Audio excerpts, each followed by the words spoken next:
Bom, então o assunto da aula de hoje vai ser o amostrador de Gibbs. Então, é uma outra maneira, né, da gente gerar pontos da distribuição a posteriori. Na aula passada, a gente viu o algoritmo de Metropolizations, é tipo parecido com o algoritmo de aceitação e rejeição. Então, o algoritmo seguinte, ele é um caso particular do algoritmo de Metropolization. Então, tem uma ideia, né, que é a ideia do Gibbs. Então, é uma outra maneira de gerar pontos da distribuição a posteriori. Então, se eu for fazer uma introdução aqui a esse assunto, eu diria que ele é mais. A programação dele é mais simples do que a programação do algoritmo de Metropolization. Vocês vão ver, principalmente nas aulas de laboratório, vocês vão perceber que a programação dele é mais simples, né? Porém, para chegar nesses resultados, né, para a gente colocar no algoritmo, eu tenho que fazer um pouco mais de conta. Então, trabalho algébrico mesmo para a gente fazer as contas e chegar nos resultados que eu preciso colocar no algoritmo, requer um pouco mais de conta. A gente vai fazer um exemplo aqui e vai escrever essas contas. Mas aí depois que eu obter essas contas, a gente consegue colocar de maneira até rápida esses resultados no R, por exemplo. Então eu consigo fazer isso de maneira mais rápida. Bom, então como é que funciona o amostrador de Gibbs? Então eu vou ter o mesmo problema, né? Eu tenho uma distribuição, P de x dado θ, vamos supor que esse θ aqui é um vetor de parâmetros. Então, é um vetor d paramétrico de parâmetros. Então, o que o amostrador de Gibbs faz? A ideia do amostrador de Gibbs seria amostrar um parâmetro por vez, baseado numa distribuição chamada distribuição condicional completa. Esse aqui é o π de θ dado θ menos i. Então, o que é θ menos i? Θ menos i é todo mundo menos aquele parâmetro. Na verdade, aqui é θi. Deixa eu escrever aqui, ó, tem um errinho aqui. Então, é π de θi dado θ menos i, onde θ menos i é o θ1, θ2, θi menos 1. Então, o que é a distribuição condicional completa? A distribuição condicional completa, deixa eu desenhar aqui para. Então, eu tenho lá, né, eu tenho o vetor x1, x2, xn e d f de x dado θ, onde esse θ é um vetor paramétrico. Então, vamos supor que esse θ, o θ é igual ao θ1, θ2, θd. Então, esse aqui é o vetor d. Então, como é que é a posteriori? Então, a gente viu lá nas aulas anteriores, né, o que é a distribuição a posteriori? A posteriori é o π de θ dado x, ou seja, o π de θ1, θ2, θd dado x, o que é isso? Isso aqui é proporcional à verossimilhança, né? L de θ dado x, vezes a priori, vezes a distribuição de probabilidade a priori. Então, a gente pega só o pedaço da verossimilhança da priori que depende dos θs, e a gente tem a proporcional da posteriori. Então, eu tenho a proporcional dos θs lá. Então, tudo que não depende de nenhum θ eu jogo para fora. Bom, o amostrador de Gibbs, ele consiste em simplificar ainda mais esse processo, fazer isso um por vez. Então, ele considera essa distribuição aqui, ó, que é a chamada distribuição condicional completa. Então, o que seria o π de θi, dado θ menos i? Então, o π, então vamos supor que eu tenho lá o θ1, θ2, e eu quero pegar um θi, por exemplo. π de θi, dado θ menos i. Então, o que significa isso? Significa que eu vou pegar a posteriori toda, a posteriori toda,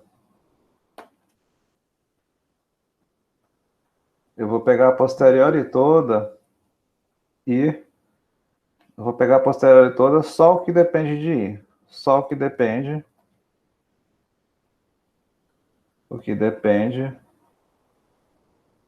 de θi. Então, o que eu estou querendo dizer aqui? Bom, aqui eu estou pegando só o que depende dos tetas. Tudo que não depende de nenhum teta eu jogo para fora. Aqui eu vou ser mais específico ainda.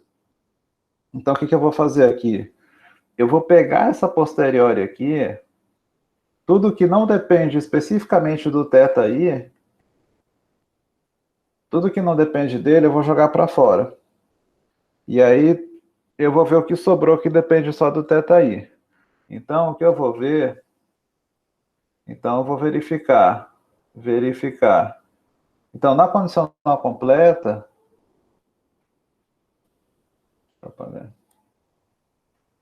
Então, na distribuição condicional completa de um θi em particular, o que acontece?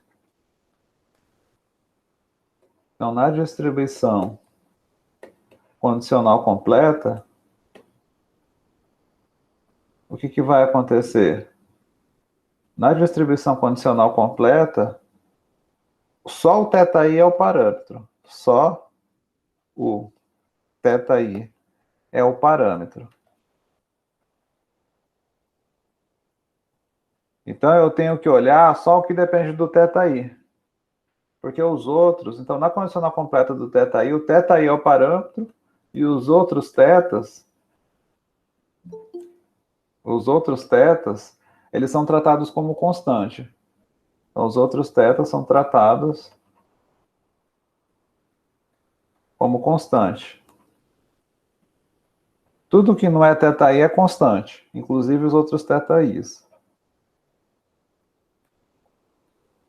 Então, eu vou ver só o que depende do θi e ver se, só com relação àquele θi, se a posteriori tem alguma cara conhecida. Se a distribuição com relação ao θi é uma distribuição conhecida. Inclusive, então, sendo que tanto os x quanto os outros θ são constantes.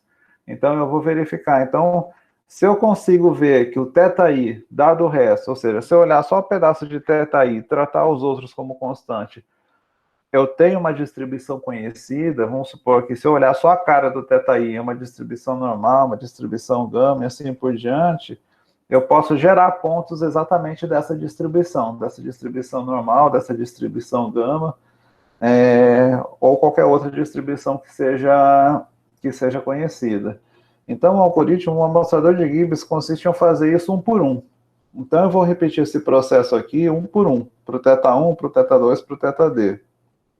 Então, se eu olhar marginalmente cada um dos θs e olhar a condicional completa de cada um deles e ver que tem uma distribuição condicional completa conhecida, eu vou gerar pontos dessa distribuição, que vai ser a distribuição que eu vou encontrar, né? Eu vou ter que fazer as contas, né? Fazer as operações algébricas e ver se a cara dela é uma cara conhecida. Então, basicamente, é dessa maneira que vai funcionar o amostrador de Gibbs. Então, isso aqui eu falei, então vou falar um pouco do algoritmo. Então, do mesmo jeito do algoritmo de Metropolis-Hastings, então o que eu vou fazer aqui? Então, a distribuição que eu estava falando era essa aqui, ó. Então, o que é o θ1? A distribuição condicional completa do θ1. Eu vou olhar a posteriori só o que depende do θ1. Depois eu vou olhar só o que depende do θ2, só o que depende até o último, que é o θd. Então, o que vai acontecer aqui no amostrador de Gibbs? Ele é um algoritmo MC-MC. Então, como é que eu vou fazer esse algoritmo? Então, do mesmo jeito que eu fiz para o algoritmo de Metropolis-Hastings, ele é uma cadeia de Markov. Então, eu vou criar uma cadeia para cada um deles, para o θ1, para o θ2, e assim por diante. Vou colocar aqui até um θd, por exemplo. Então, vamos supor que é um problema só com 3. Então, eu tenho θ1, θ2, θ3. Então, qual é o valor desses tetas? Onde é que a cadeia de Markov vai começar para esses tetas? Eu não sei. Então, eu vou dar um chute inicial também para esses tetas.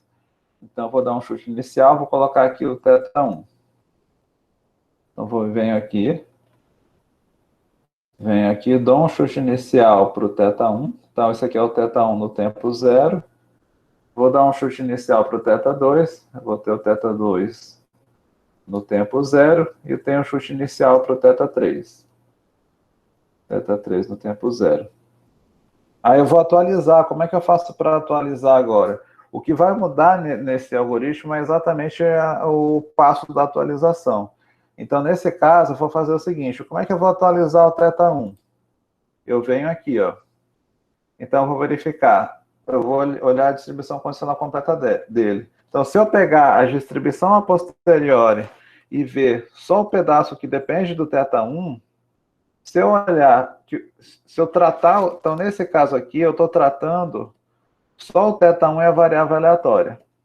Então, se eu imaginar o θ1 como sendo a minha variável aleatória e o resto tudo como sendo constante, será que a posteriori, a distribuição a posteriori, nesse ponto de vista, o θ1 vai ter uma cara conhecida, uma cara de uma distribuição conhecida?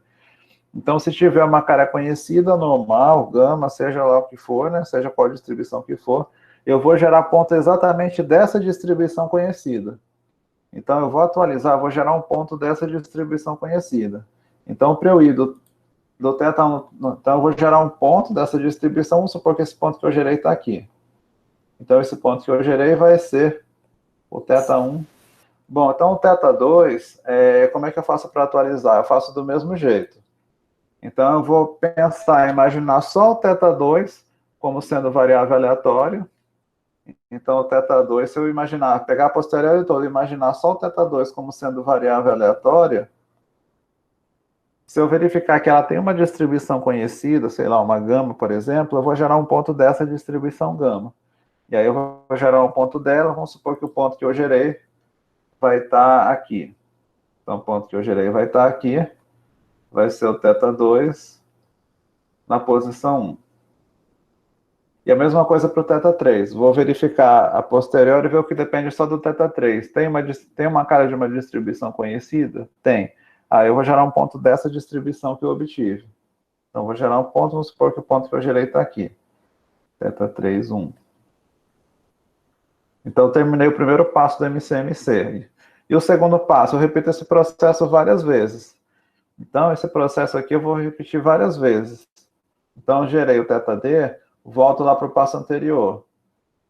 Vou gerar o θ2 baseado na distribuição completa que depende do θ anterior, do θ1. E aí eu faço de novo. Então, vou gerar o θ4, que depende do θ3, o θ5, que depende do θ4, o θ6, que depende do θ5, e assim por diante. Eu vou gerando sucessivamente, ele vai atualizando. Então, do mesmo jeito do algoritmo anterior, do algoritmo de Metropolizations, eu vou gerando pontos. Então, gero um candidato lá no passo 2. No passo 2, atualizo θ1, θ2, θ3. No passo 3, atualizo de novo.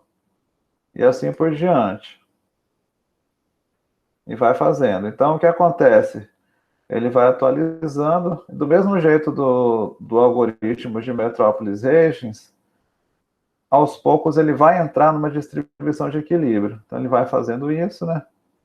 Então, ele vai ter o efeito lá do chute inicial e ele vai atingir o equilíbrio. Então, chega uma hora onde a cadeia não depende mais do chute inicial. Então, esse aqui vai ser os valores da distribuição a posteriori do θ1. Então, esse aqui é o efeito do chute inicial.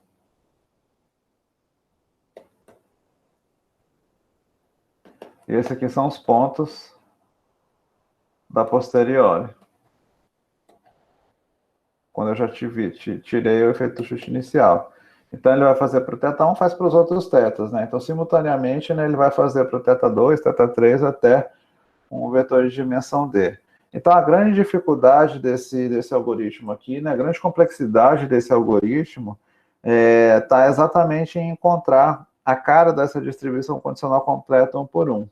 Então, depois que a gente encontra isso, a programação fica só um problema de gerar pontos. Então, notem aqui que esse algoritmo não tem nem esse mecanismo de aceitação e rejeição. Ele só atualiza gerando pontos. Não tem nem aquela taxa alfa lá do Metropolizations, né, que computacionalmente é uma equação muito grande, né, para a gente escrever. Então, aqui nem isso vai ter. Ele vai gerar automaticamente, né? Então, ele vai gerar ter pontos, né? E aí eu vou ter os pontos da distribuição a posteriori. Então, isso vale para qualquer vetor com 10 dimensões. Então, eu vou fazer aqui o exemplo. Então, esse exemplo talvez seja o exemplo mais conhecido de amostrador de Gibbs, né? Então, acho que eu fiz um exemplo na primeira aula que eu gravei, na aula do dia 29 de dezembro, a gente fez um exemplo de diferença bayesiana, né? Que era um exemplo lá da distribuição normal, encontrar a posteriori para um parâmetro só, né? Cadê? Então, aqui, para a gente fazer esse exemplo aqui, seria muito importante que vocês lembrassem a aula do dia 29, né? Aquele começo lá e o exemplo da distribuição normal. Então, eu vou fazer aqui vou fazer aqui uma extensão, né? Então, naquele exemplo que eu fiz na aula do dia 29, o parâmetro era só o parâmetro μ que era desconhecido. Eu queria estimar o μ, fazer encontrar posteriori, e a gente conseguir encontrar posteriori direto. No exemplo da aula de hoje, os dois parâmetros são desconhecidos, o μ e o sigma 2. Então, eu vou escrever aqui o exemplo para vocês. Vou abrir aqui a.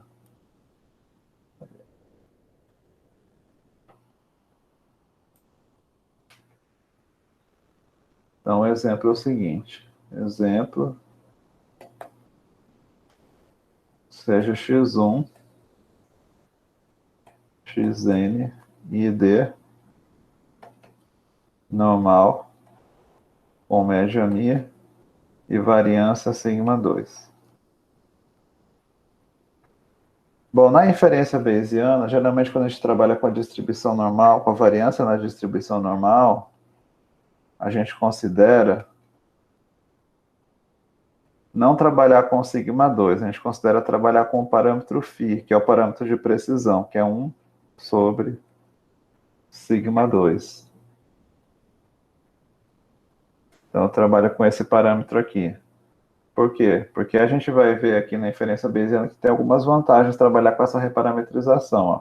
Porque se eu fizer aqui, por exemplo, f, como é que fica a densidade? F de xi dado μ e sigma 2, f de xi dado μ e sigma 2, como é que vai ficar essa densidade? Vai ficar 1 sobre raiz de 2 π sigma 2 vezes e elevado a menos 1 sobre 2 sigma 2 xi menos μ ao quadrado. Então, essa aqui é a densidade da normal. Agora, se ao invés de trabalhar com sigma 2, trabalhar com φ, o que acontece aqui? O sigma 2 é igual a 1 sobre φ, é 1 sobre a precisão. Então, vai ficar como aqui? Vai ficar igual eu vou fazer o seguinte, esse 1 sobre raiz de 2π sigma 2, ele vai ser igual, a raiz de alguma coisa é alguma coisa elevado a meio, né? Então, isso aqui vai ser 2π sigma 2 elevado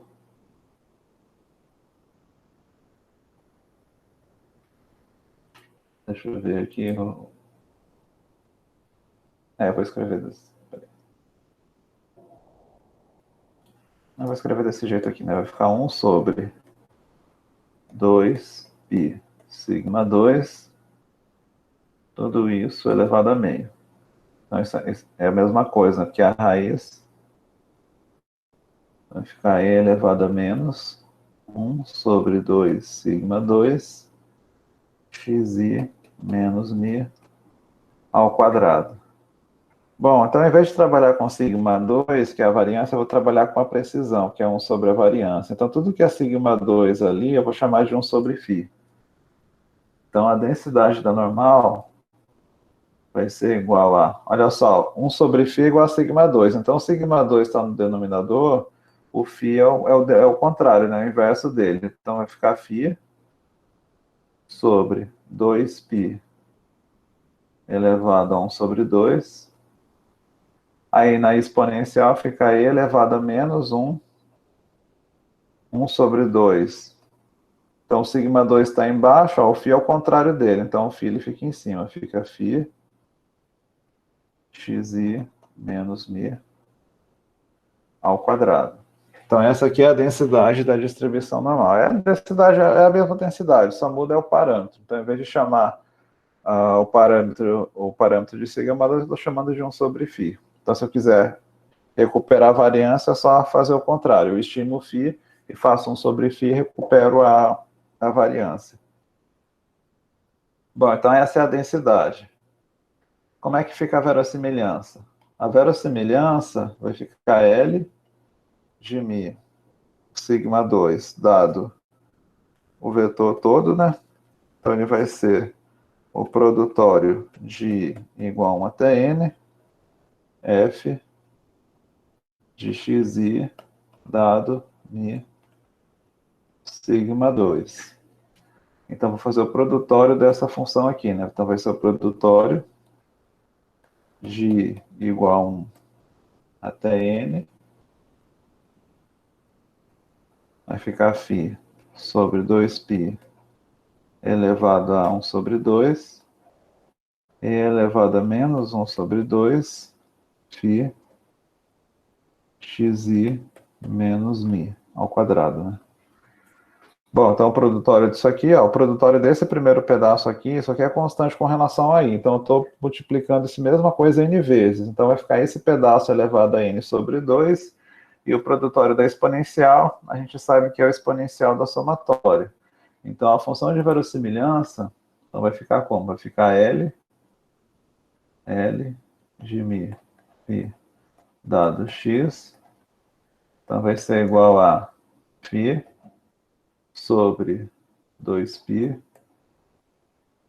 elevado a n sobre 2, né, produtório, eu estou multiplicando n vezes a mesma coisa, vezes e elevado a menos a somatória, e elevado a menos somatória de φ sobre 2 xi menos μ ao quadrado.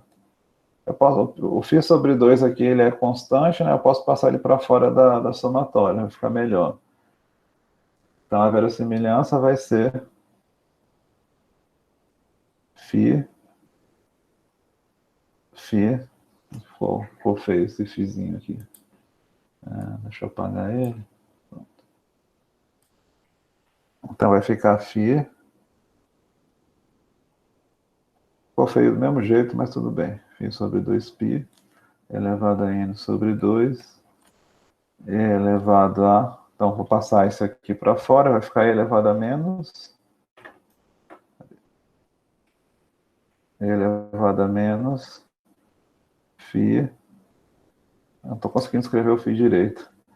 Φ sobre 2 somatória de xi menos μ ao quadrado. Então essa aqui é a verossimilhança.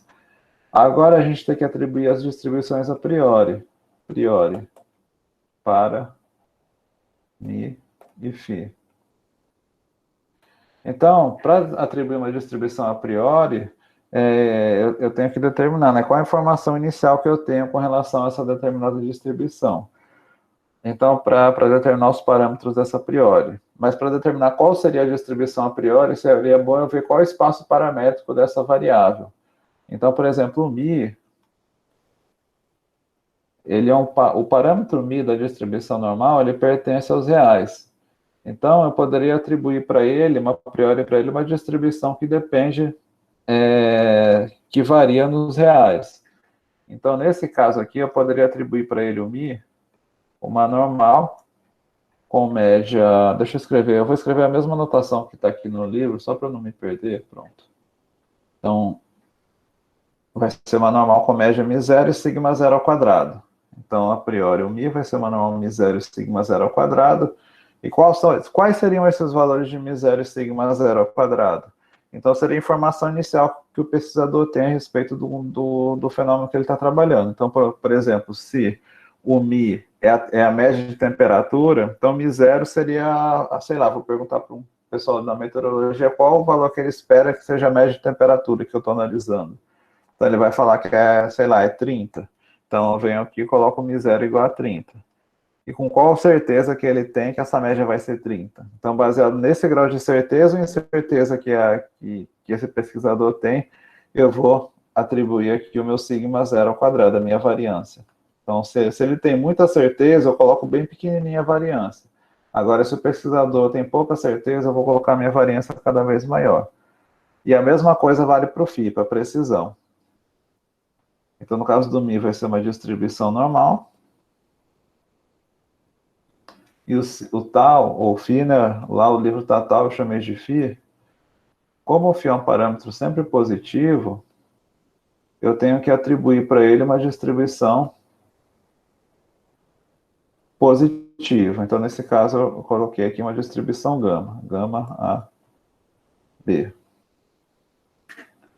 Então, essas seriam as minhas distribuições a priori. Então, se o μ tem uma distribuição normal μ0 e σ0 ao quadrado, qual é a densidade dessa distribuição a priori? Então, a f de μ, qual é a densidade da normal? É o quê? É 1 sobre raiz de 2π vezes σ2, vezes a variância, né? Então, é a variância dessa normal aqui, σ0 ao quadrado, vezes e elevado a menos 1 sobre 2 vezes a variância, vezes o quê? X menos b ao quadrado, né? Mas só que aqui, no paradigma bayesiano, o que acontece? O μ é a variável aleatória. Então, no caso, não é o x a variável aleatória. A variável aleatória é o μ. E qual é a média dessa variável aleatória? É o μ0. Então, no caso, vai ser ficar e elevado a menos 1 sobre 2 σ0, faltou o quadradinho aqui, né? 1 sobre σ0 ao quadrado, vezes a variável aleatória menos a média dela elevado ao quadrado. Então, essa aqui é a minha distribuição a priori para a média. E para o φ? Então, se o φ tem uma distribuição gama AB, eu vou escrever a densidade da gama. Então, eu vou escrever a densidade da gama considerando o meu A e B, os parâmetros da gama, e o φ sendo a variável aleatória. Então, vai ficar 1 sobre gama de A, B elevado a A, era x elevado a menos 1, né? Mas só que agora a variável aleatória é φ. É φ elevado a menos 1. φ elevado a menos 1, e elevado a menos b vezes a variável aleatória. Só que agora a variável aleatória é o φ. Bom, então tenho aqui os meus dois gradientes para fazer a inferência bayesiana. Eu tenho que encontrar agora a distribuição a posteriori. Então, a posteriori nada mais é do que juntar o que eu obtive na verossimilhança com o que eu obtive nas duas priores.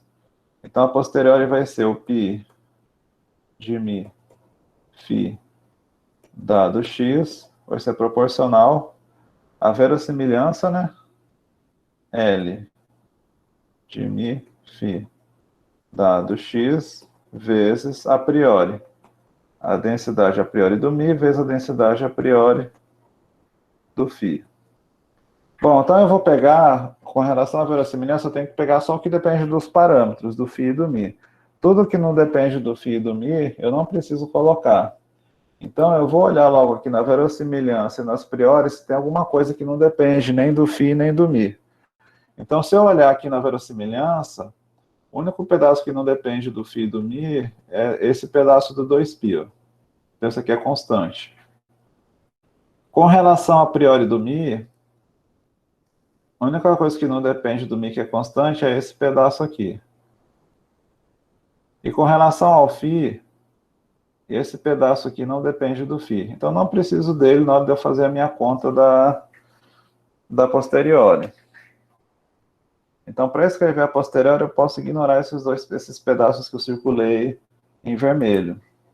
Então, a minha densidade a posteriori vai ser... Então, vou começar aqui pela verossimilhança. Ó, φ elevado a n sobre 2 vezes e elevado a menos φ sobre 2 somatória de xi menos μ ao quadrado, vezes essa parte aqui, né, φ do μ, vezes e elevado a menos 1 sobre 2 σ0 ao quadrado, vezes μ menos μ0 ao quadrado, vezes esse pedaço aqui do φ, da priori do φ, Vai ficar φ elevado a... Esse meu φ aqui, ele tá... Eu não estou conseguindo escrever o φ direito hoje, né? Esse cortezinho aqui do φ que eu estou fazendo tem um... Tem que fazer um corte aqui no meio. Meus cortes aqui estão tendo um leve viés à esquerda, né? Aqui até... Deixa pra lá. Φ elevado a menos 1 elevado a menos P vezes φ. Isso é. Então, aqui, essa aqui é a minha distribuição a posteriori. É o que depende só do mi e o que depende do φ. Então, encontrei a distribuição a posteriori. Se eu olhar, se eu tentar imaginar aqui o mi e o φ como sendo variáveis aleatórias e o resto como sendo constante, eu vou ter uma distribuição bivariada do mi e do φ. Agora, será que ela tem uma cara conhecida? Então, quando a distribuição é bivariada, é difícil encontrar uma forma conhecida para ela. Então, o que a gente vai fazer a partir de agora é utilizar exatamente as propriedades do amostrador de Gibbs. Então, a partir de agora, eu vou pegar essa posteriori que eu encontrei aqui e vou calcular as distribuições condicionais completas do mi e do φ. Então, aqui, o que a gente vai fazer é vai obter as distribuições condicionais completas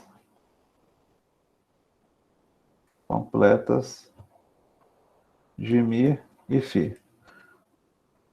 Qual que eu começo a fazer primeiro? O mi. Eu não consigo escrever esse. Hoje tá. Eu podia ter chamado de tal esse parâmetro aqui, não ia errar tanto. Vamos lá. Pronto, aí ficou. Agora ficou no meio. Tem que fazer bem devagarinho. O tracinho aqui. Pronto, agora deu certo. Bom, qual que eu faço primeiro? Eu faço primeiro a condicional completa do mi ou do φ? Tem uma ordem decidida de qual que eu faço primeiro? Não. Tanto faz. Eu posso começar pelo mi ou pelo φ. Não existe uma ordem específica de qual que eu poderia começar. Eu vou começar pelo φ, que ele é mais fácil, né? Então, eu vou explicar para vocês o φ, né? Depois o mi tem um pouquinho mais de conta para a gente fazer e chegar na condicional completa. Então, eu vou pegar primeiro com relação a φ. Então, com relação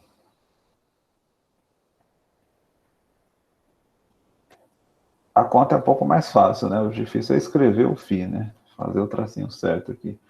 Bom, então com relação ao φ, eu vou escrever a condicional completa do φ. Então, π de φ dado x e mi.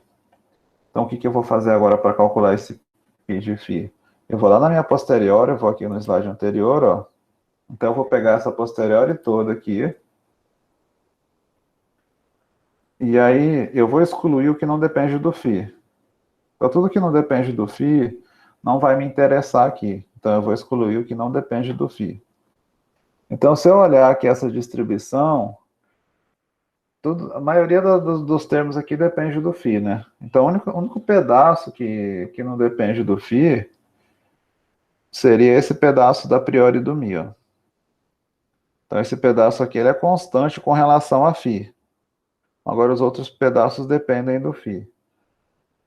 Então, eu vou escrever só o que depende do φ, e aí eu vou tentar enxergar o φ como sendo uma variável aleatória e ver se ele tem uma cara de uma distribuição conhecida, que a gente vai conseguir enxergar.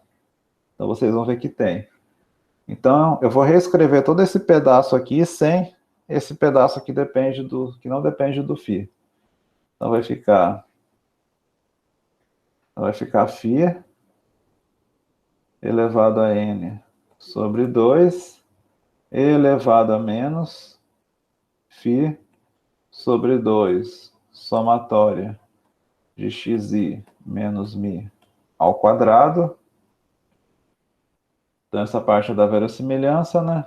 Vamos voltar ali para ver como é que ficou. Então, eu escrevi esse pedaço, agora eu vou escrever esse aqui da priori. Então, vai ficar vezes φ elevado a menos 1 elevado a menos b vezes π.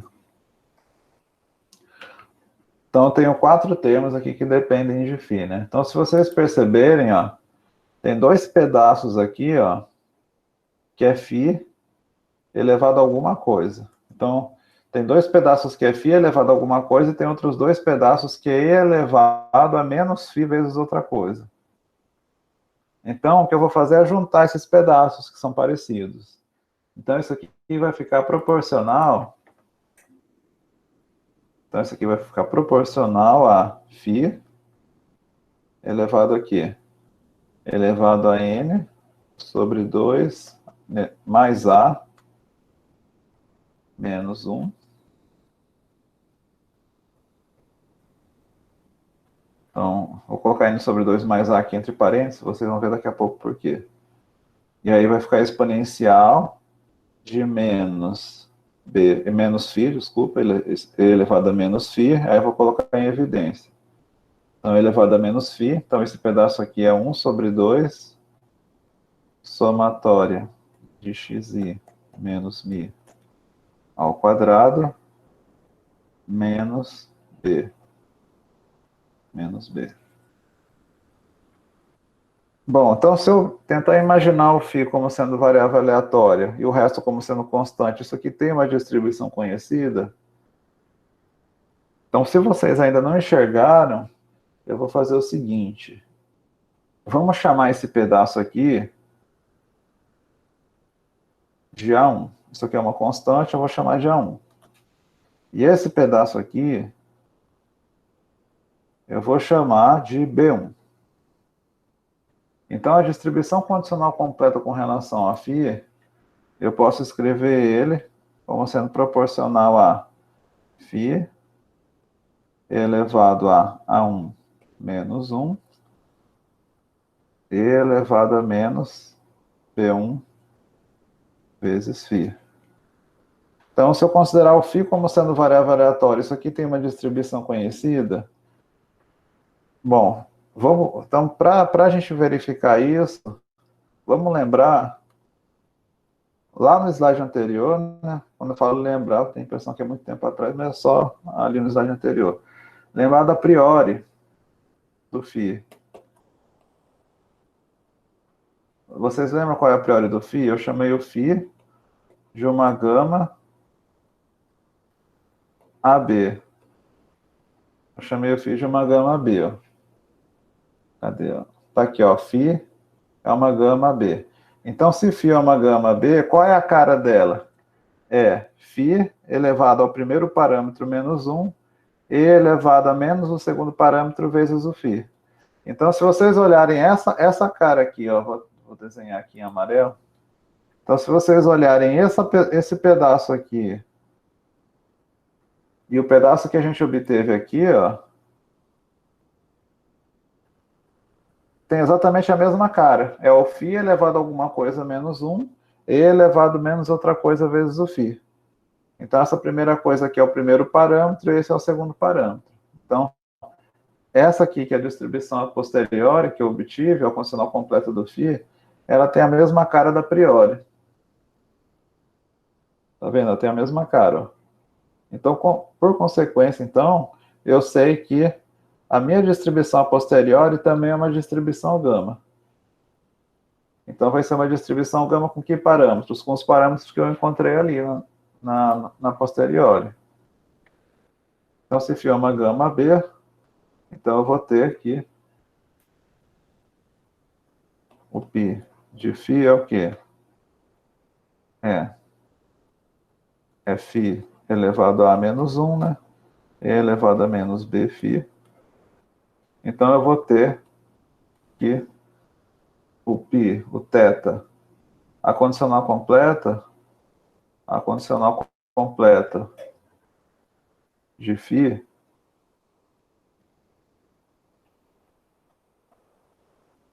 é uma gama A1 B1. Então, vai ser uma gama A1 B1. Então, o que é A1? Então, φ vai ser igual a uma gama. Eu vou escrever aqui exatamente o valor do A1. Então, vai ser n sobre 2. A1 está aqui, ó, n sobre 2 mais A.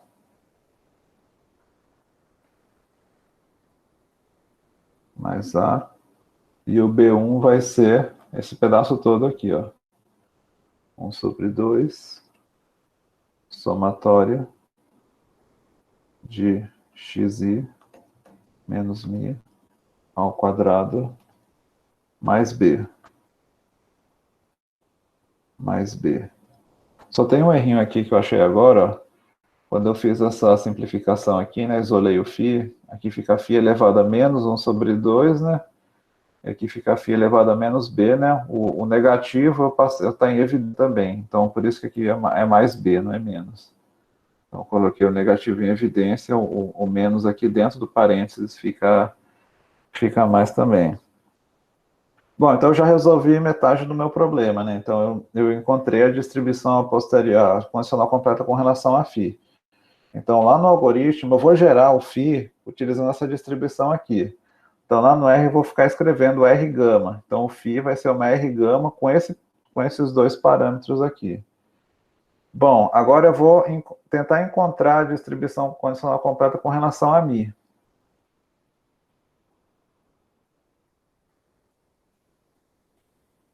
Então, com relação a mi,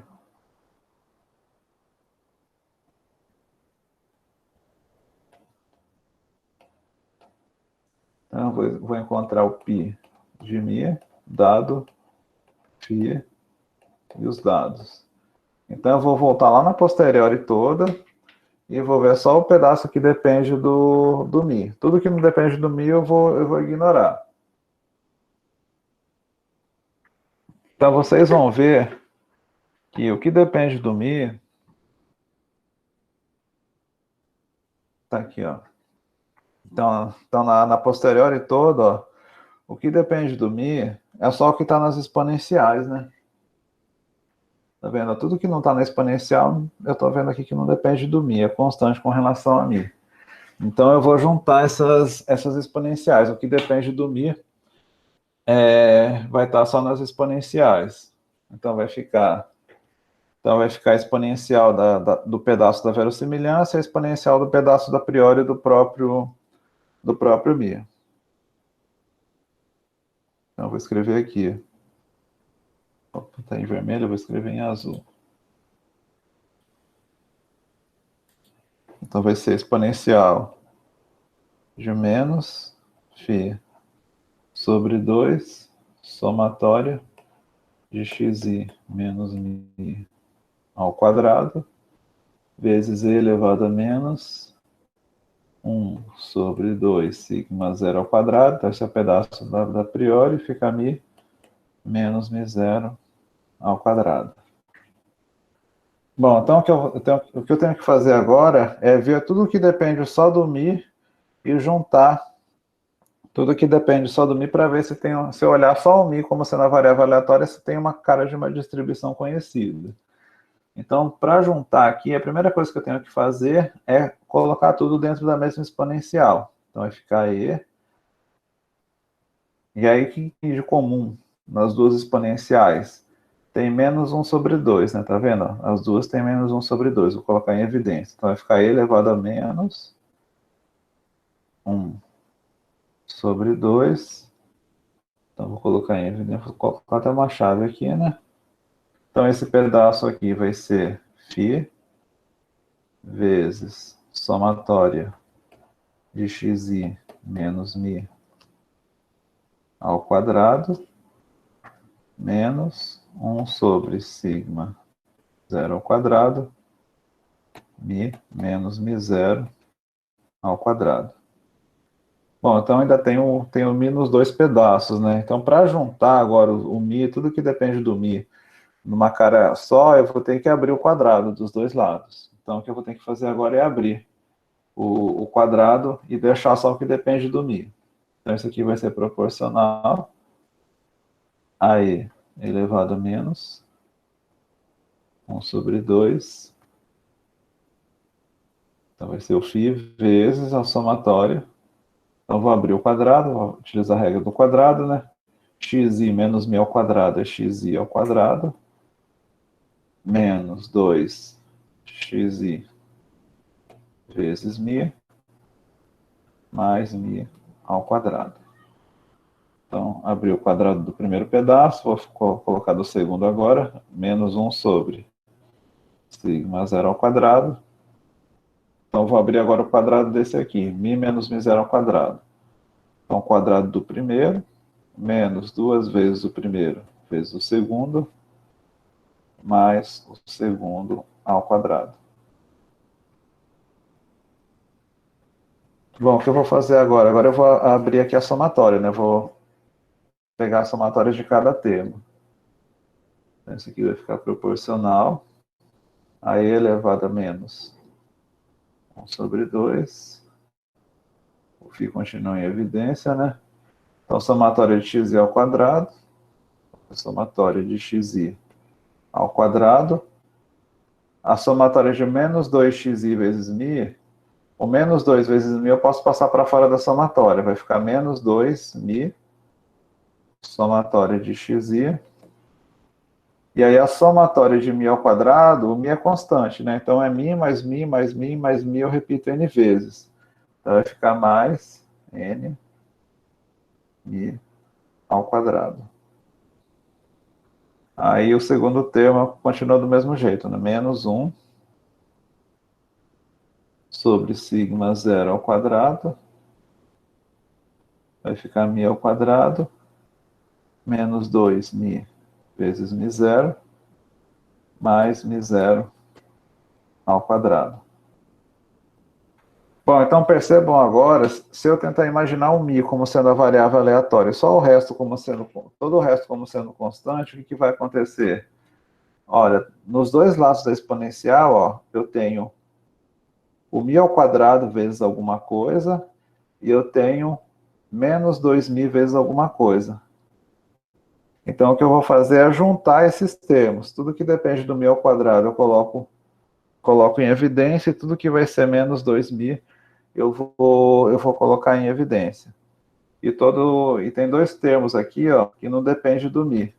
Então, esses dois termos que não dependem do mi, eles são constantes. Então, eu posso excluir eles. Então, esses dois termos aqui eu não vou precisar deles, porque eles, na hora que eu abrir o quadrado, eu descobri que ele não depende do mi. Então, o que eu vou fazer agora é juntar os termos que dependem de mi. Então, esse aqui vai ser proporcional a e elevado a menos 1 sobre 2. Então, eu vou tentar isolar agora o mi ao quadrado primeiro. Mi ao quadrado. Então, mi ao quadrado vai ser n vezes φ. Ó. Então, vou colocar em evidência tudo que está com o mi ao quadrado. N vezes φ. N vezes φ. E desse lado aqui, o φ ao quadrado está sendo acompanhado pelo mi ao quadrado, desculpa. O mi ao quadrado está sendo acompanhado pelo 1 sobre sigma zero ao quadrado. Então, vai ficar mais 1 sobre sigma zero ao quadrado. E agora eu vou colocar em evidência o menos 2mi. Menos 2mi. Então, menos 2mi no primeiro pedaço aqui vai estar sendo acompanhado pelo somatório de xi vezes φ. Então, vai ficar φ vezes somatória de xi. E no segundo pedaço, menos 2.000 está acompanhado pelo mi zero sobre sigma zero ao quadrado.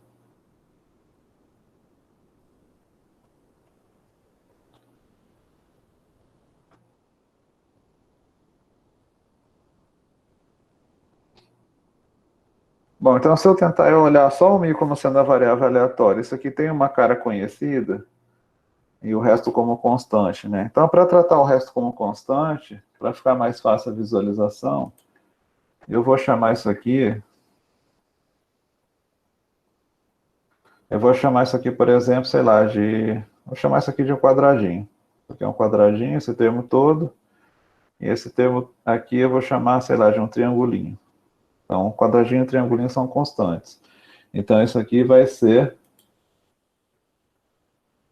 proporcional a e elevado a menos 1 sobre 2. Então, vai ficar mi ao quadrado vezes o quadradinho, menos 2mi vezes o triangulinho, né? Então, esse quadradinho e o triangulinho são constantes, o mi é variável aleatória. Então, isso aqui tem uma cara conhecida? Será que isso aqui tem uma cara de uma distribuição conhecida? Então, para isso, eu vou mostrar aqui a distribuição a priori da normal. Ó. Então, voltando lá. Aqui, ó, quando eu falei que a priori do Mi é uma normal com média Mi0 e sigma 0 ao quadrado, a densidade da normal tem essa distribuição aqui. Agora, qual é a cara dessa distribuição aqui com relação a Mi? Então, se eu fazer a mesma conta aqui, simplificar com relação ao Mi, vocês vão ver que ela vai ter uma cara parecida. Eu vou fazer isso agora. Então, olha só. Vou adicionar aqui mesmo. Então, se Mi é uma normal com média Mi0 e variância sigma 0 ao quadrado, o que acontece? O f de Mi, né, que é a densidade que a gente viu, é 1 sobre raiz de 2π sigma 0 ao quadrado e elevado a menos 1 sobre 2 sigma 0 ao quadrado Mi menos Mi0 ao quadrado. Então, se eu imaginar só o Mi como sendo variável aleatória, isso aqui é constante. Então, isso aqui não faz parte lá da hora de eu ver a cara da distribuição do Mi. Aqui, isso aqui vai ser proporcional a... Então, eu vou abrir o quadrado do mesmo jeito aqui. E elevado a menos 1 sobre 2. Vou colocar em evidência aqui também. Aí vai ficar 1 sobre sigma 0 ao quadrado, Mi ao quadrado menos 2Mi vezes Mi0 mais Mi0 ao quadrado. Então, vocês percebam que eu vou ter e elevado a menos 1 sobre 2. Esse pedaço aqui é constante. Ó. Na hora que eu abrir o quadrado, esse pedaço some que ele é constante. Então, ficou como? Ó, a cara do normal ficou Mi ao quadrado dividido por sigma 0 ao quadrado. Então, vai ser Mi ao quadrado vezes alguma coisa menos 2Mi vezes outra coisa, que é Mi0 sobre sigma 0 ao quadrado. Mi0 sobre sigma 0 ao quadrado. Então, percebam que eu tenho Mi ao quadrado vezes alguma coisa menos 2Mi vezes outra coisa. Então, essa cara aqui da distribuição a priori, ela tem a mesma cara daqui, ó. Então, vai ficar elevado a menos 1 sobre 2 e vai ter Mi ao quadrado vezes uma coisa menos 2Mi vezes outra coisa. Então, o que é essa primeira coisa aqui? Então, o que eu tenho que fazer é igualar essas duas coisas, ó. Então, a gente vê que se Mi tem uma distribuição normal com média Mi0 e sigma 0 ao quadrado, a cara dela, no Mi ao quadrado, o sigma ao quadrado está dividindo. Então, o que acontece? É Mi ao quadrado sobre a variância. Então, o que vai acontecer aqui é que o quadradinho, ó, o quadradinho ele está multiplicando pelo Mi ao quadrado. Então, eu vou ter que o quadradinho é igual a 1 sobre a variância. E o triângulo? O triângulo, ele é isso aqui, ó, ele é a média sobre a variância. Então, ele vai ser a média sobre a variância. Ele vai ser a média sobre a variância.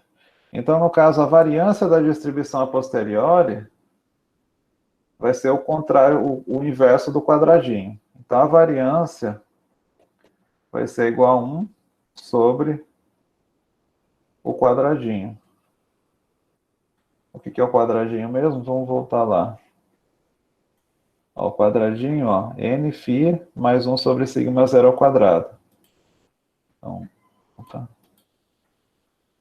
Então, a variância da posteriori vai ser 1 sobre nφ mais 1 sobre sigma 0 ao quadrado. Então, essa aqui é a variância da posteriori. E qual é a média da posteriori? Então, a média vai ser... Então, é só passar a variância da posteriori para cima. Vai ser o triangulinho vezes a variância. Então, o que é a variância? A variância é esse pedaço no denominador. Então, vai ser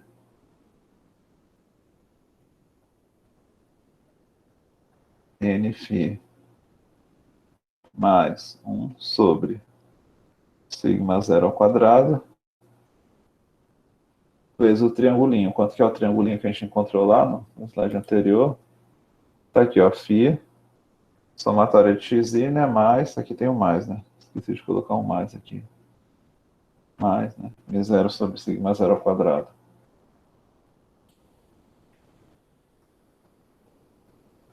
Então vai ficar φ, somatória de xi, mais Mi zero sobre sigma zero ao quadrado. Então essa aqui vai ser a distribuição a posteriori a média a posteriori do Mi. Então, portanto, Mi dado φ em x, né, vai ser uma normal com essa média aqui, né? Então, vai ser φ, né, somatória de xi, mais Mi zero sobre sigma zero ao quadrado, tudo isso dividido. Deixa eu ver se eu consigo minimizar isso aqui. Vou passar um pouquinho para cá. Dividido por Nφ mais 1 sobre sigma zero ao quadrado. Essa é a média, né? E a variância vai ser 1 sobre Nφ mais 1 sobre sigma zero ao quadrado. Então, o que eu vou fazer? Para gerar um próximo candidato para o Mi, para gerar o próximo ponto da cadeia do Mi, eu vou gerar um ponto dessa normal aqui. Então, o que eu vou fazer é gerar várias vezes a normal, a gama. Então, o que eu vou precisar eu vou gerar o Mi dessa normal e eu vou gerar o φ daquela gama da página anterior, aqui. Então, eu vou gerar o φ dessa distribuição gama. Então, vocês percebem que eu posso começar por qualquer um dos dois. Por exemplo, então, eu dou um chute inicial para o Mi e para o φ, e aí eu vou atualizar os dois. Então, quando eu atualizar o φ, ó, eu vou gerar um ponto de um φ considerando esses parâmetros aqui. Percebam que nesses parâmetros tem o Mi, né? Então, eu sempre vou usar o Mi do passo anterior. Então, o φ eu vou atualizar de acordo com essa distribuição gama, que depende do Mi do passo anterior. E para atualizar o Mi, eu vou utilizar aquela normal, aqui, ó, que também depende do φ, do passo que eu estou, né? Posso pegar o φ que eu atualizei e atualizar o Mi.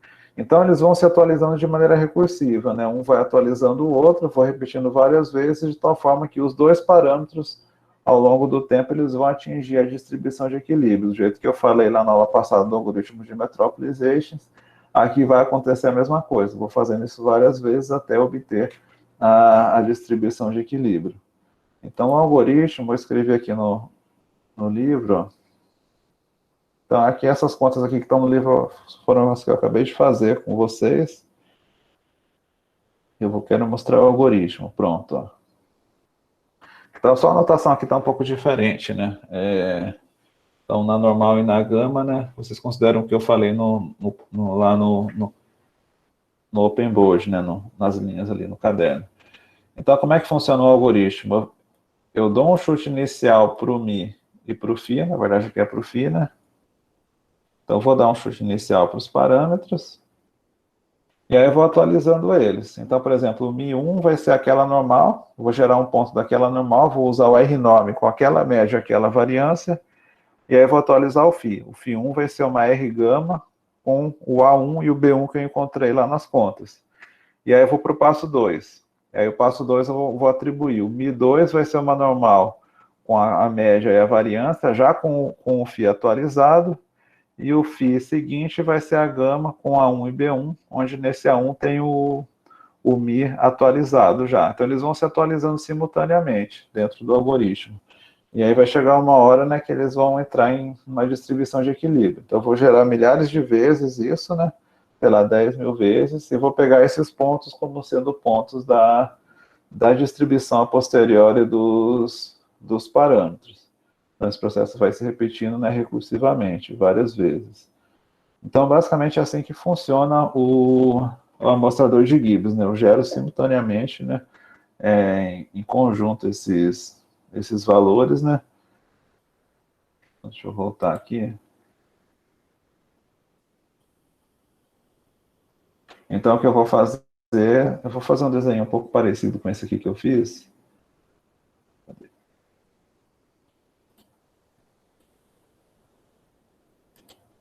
Então, o algoritmo vai funcionar, eu vou desenhar aqui, né, como é que vai funcionar o algoritmo.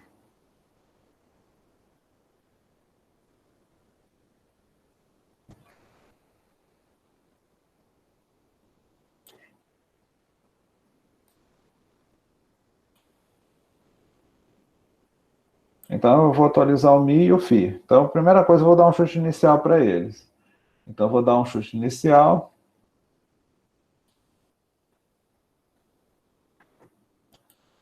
Vou dar um chute inicial para eles. Vamos supor que eu dou um chute inicial aqui. Vai ser o mi inicial.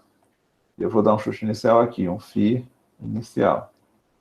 Então, eu vou atualizar o fi. Então, como é que eu atualizo o fi? Então, para ir daqui para cá, eu vou usar o comando rgama. Eu estou escrevendo a linguagem do R, né? Rgama 1 e B1.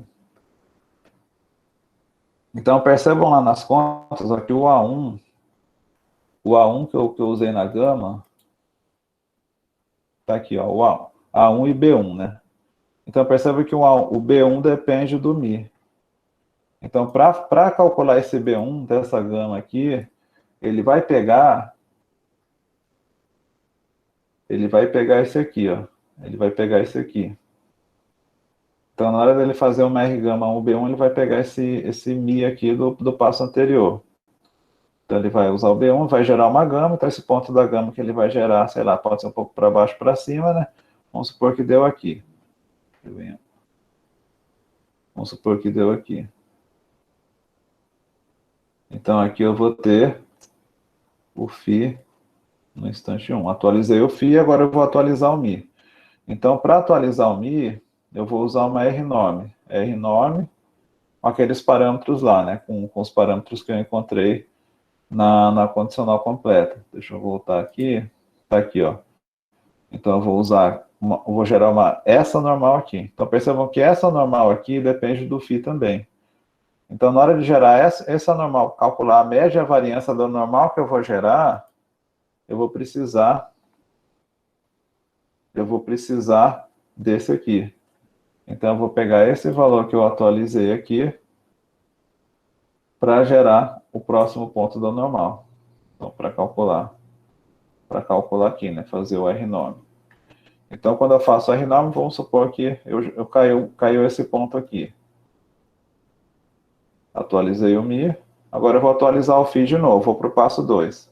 Então, para ir para o passo 2, eu faço uma gama de novo. Uma R gama 1 B1. Mas só que agora, para esse B1 aqui, eu já atualizei o Mi. Então, eu vou pegar esse Mi aqui. Para ir para o instante 2, eu vou pegar esse Φ para ser agora o B1. Então, ele vai atualizar. Vamos supor que ele vai fazer aqui, né? O θ. Isso aqui vai ser o Φ do instante 2. E aí, atualizei o Φ, agora eu vou atualizar o Mi. Então, aqui eu vou para o Mi no instante 2, vou fazer uma outra R-norm, mas só que agora eu vou pegar esse Φ atualizado. Agora ficou feio, né? O negócio que eu fiz aqui. Então, os amarelos é mais ou menos o que eu estou pegando para atualizar, né? Então, eles vão se atualizando simultaneamente. Atualizo o Mi em função do Φ atual, atualizo o Φ em função do último Mi, atualizo o Mi em função do último Φ e assim por diante. Então, eles vão gerando, um vai atualizando em função do outro. Então, é isso que o algoritmo faz, o for faz. Ele atualiza um, depois atualiza o outro, atualiza primeiro o Φ, né? Atualiza depois o Mi, vai para o outro for e o próximo I, atualiza o Φ, atualiza o Mi e assim por diante. Então, ele vai fazendo isso várias vezes. Então, por exemplo, se o chute inicial é ruim, vamos supor que o chute inicial que eu dei foi muito alto. Então, a longo prazo, a cadeia ela vai descendo. Então, ela vai descendo até chegar uma hora que ela fica estacionada no mesmo equilíbrio.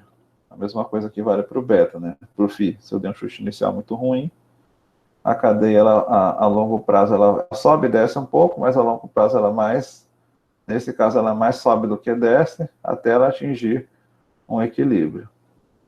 Então, ele vai fazendo.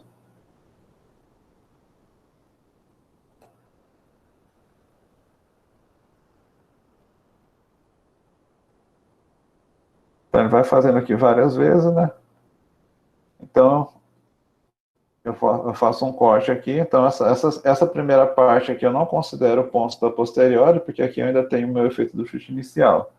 E aí, a partir daqui, sim, né? Daqui até milhares de pontos à frente, eu já posso considerar esses pontos como sendo pontos da distribuição a posteriori.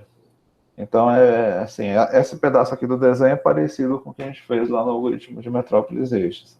Mas aí vocês vão ver na aula de laboratório que a programação é até mais simples, né? Assim, o que é difícil no amostrador de Gibbs é exatamente chegar nessas contas aqui. Então, depois que eu descobri que a condicional completa do Mi é normal e que a condicional completa do Φ é uma gama, colocar isso aqui no R é bem fácil, assim, é só o problema de fazer R normes e R gama, só isso, não tem que calcular alfa, se aceita ou não, eu não preciso me preocupar com isso. Então, depois que eu cheguei no resultado das contas, vocês vão ver que, em termos de programação, tem bem menos linhas no amostrador de Gibbs do que no Metropolis Eixes, né? Inclusive, até quando eu for passar a aula de laboratório semana que vem, eu acho que eu vou até começar pelo amostrador de Gibbs. Então, vou falar um pouco do amostrador de... Vou mostrar, né, como a gente vai fazer esse exemplo, exatamente esse exemplo aqui no amostrador de Gibbs, e aí no outro dia a gente faz a aula de laboratório do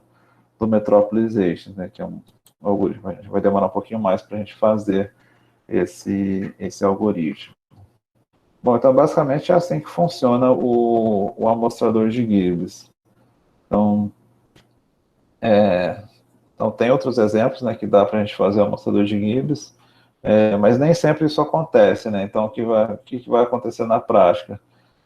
Nem sempre eu consigo, mesmo isolando um parâmetro só, pode ser que eu não consiga chegar numa distribuição conhecida.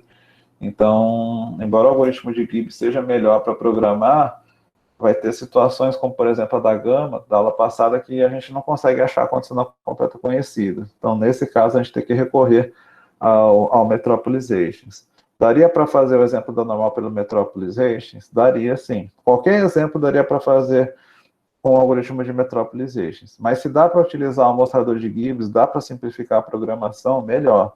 Então, nesse caso, como a gente consegue encontrar uma distribuição condicional completa conhecida, é melhor utilizar o amostrador de Gibbs.